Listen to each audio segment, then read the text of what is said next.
Hey, also, the Lord had downloaded a quick word into me for somebody today, and it is for specific people or one person who is stuck in the past. And what I mean by that is that for the life of you, you cannot let go of past relationships, past experiences, past events in time, past situations, right? Just things that happened in the past.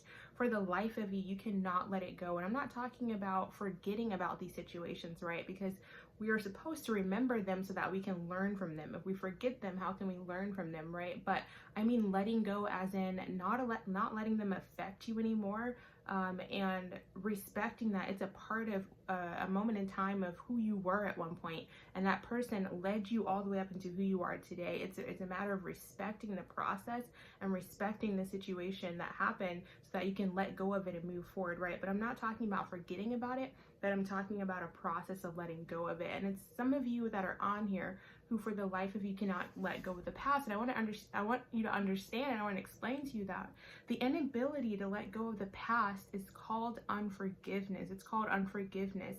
And unforgiveness opens the door for witchcraft to begin to operate in your life. And it's essentially you sending a message to God that says that you refuse to walk with God. I'm going to say that again.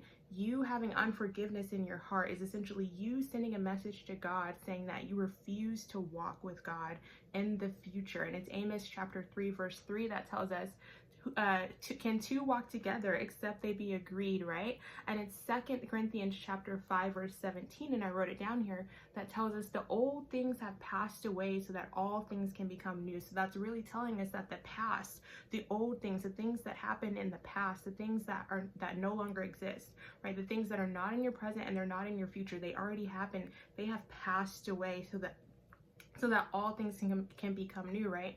And it is God who makes us new. It is God that makes us a new creation. And if you're refusing to let go of the past and you're wanting to hold on to past situations, past experiences, past people, right? Past things that happened to you, it's you sending a message into the spirit that's saying, I don't want you to be, I want you to make me a new creation in you. I want to hold on to who I was. I want to hold on to the past.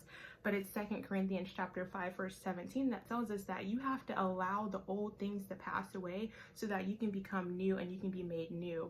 And we don't want to hold on to the past, right? So if you're refusing to let the old things pass away, at the same time, you're refusing to be made new. You're literally saying in the spirit, you're saying to God that I know you have these things for me in the future, but I want to hold on to what happened in the past, or I want to go back and control what happened in the past, or I want you, God, right? Because some of you are saying, I want you, God, to move your hand back in the past and control what happened in the past and fix the past so that I can move forward. But God's not in your past. God is in your future, right? The old things have passed away.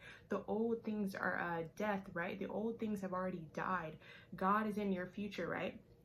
So I want to explain to you guys, because in the last video I talked to you about how the enemy will use fear as a control tactic to control your life, but what also partners with fear, and go back and watch that video if you haven't got the chance, what also partners with fear, and I wrote it down here, is that and I wrote what partners with fear is control and unforgiveness. Guys, get this, write it down if you can. Control and unforgiveness partners with fear, because it's you, in other words, saying, God, I want you to go back into my past and change a person, change a situation, change an event and time. Really, it's you wanting to control the will of another human being, and that is something that God does not do. God cannot control, and he will not control the will of another human being. It's just not in the character of God, right? So we cannot do that, and God cannot do that, and God does not live in the past. God lives in the future where there is life. There is life in the future. God is in your future. He's not in your past. So hanging on to the future, you begin to start to request for God to control the will of another human being. You begin to start to request for God to control certain events and times so they can begin to work in your favor, because you're refusing to let go of what was. You're refusing to accept it, right? And because you're refusing to accept it, you're not willing to move forward to where God is in your future. You're refusing the things that God has for you, and I begin to rebuke that, right? Because it's really essentially not you, or it's not somebody that you know, but it's the spirit that's operating within you that's controlling you and not giving you the ability and not allowing you to see the things of the spirit to be able to release the things of the past, because the past has passed away, right? We can't hold on to it. God is in your future. There's a spirit that is trying to trap you in the past so that you do not move forward into the things that God has for you and your future. But we have to begin to call that spirit out and rebuke it in the name of Jesus. So some of you guys, and this is crucial that you get this, because some of you guys who cannot let go of the past will begin to seek psychics and mediums to get closure of what happened in the past, not knowing that these psychics and these mediums are operating illegally within the realm of the spirit, right? Receiving information from familiar spirits, so that they can see patterns to predict your future or give you closure from your past. But I want to help you guys so that you don't in the future end up wrapped up in witchcraft or wrapped up in control or stuck in the past, so that you can literally step into what it is that God has for you. And I've gotten a lot of emails, and I've spoken to a lot of you. I've dealt with unforgiveness, right? Unforgiveness allows fear to run rampant in your life. It partners with control, right? And fear, right? Unforgiveness, fear, and control, they all partner together. I want to help you guys release these things, right? Because essentially it is a spirit that is keeping you bound, is keeping you stuck in the past, so that you cannot release those things and move forward.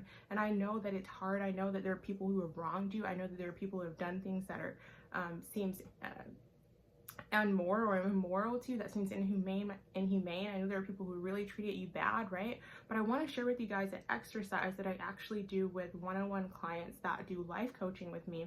And it's very simple. I want you guys to take this seriously. Those who know that you're holding on to past experiences, relationships, people, events in time, situations, and no matter what, you just cannot let it go.